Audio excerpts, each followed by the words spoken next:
देशात शेतकरी एकत्र आल्याशिवाय प्रश्न सुटणार नाहीत। सोन्याचे भाव लाखाच्या वर गेलेत, मात्र कापसाचा भाव कमी कसा झाला असा सवाल अभिनेते मकरंद अनासपुरेंनी सरकारला विचारलाय।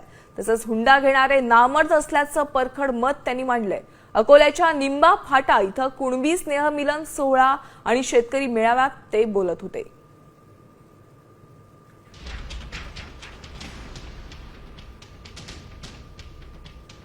तोपर्यंत या देशात शेतकरी एकत्र येणार नाही तोपर्यंत त्याला न्याय मिळेल असं मला वाटत नाही।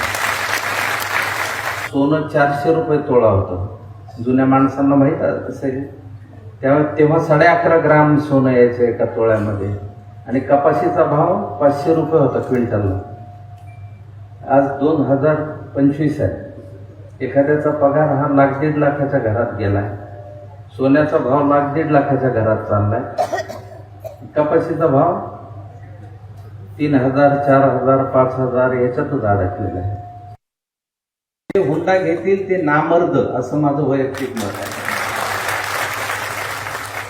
कारण ती बायको लक्ष्मी म्हणून घरात आणायची, तिने आपल्या लेकरांना जन्म द्यायचा, तिने त्यांच्यावर संस्कार करायचे, मग ती घरात येताना भीक मागायसारखे पैसे कशाला मागायचे तिच्या बापाकडे? काय गरज आहे ते? उद्या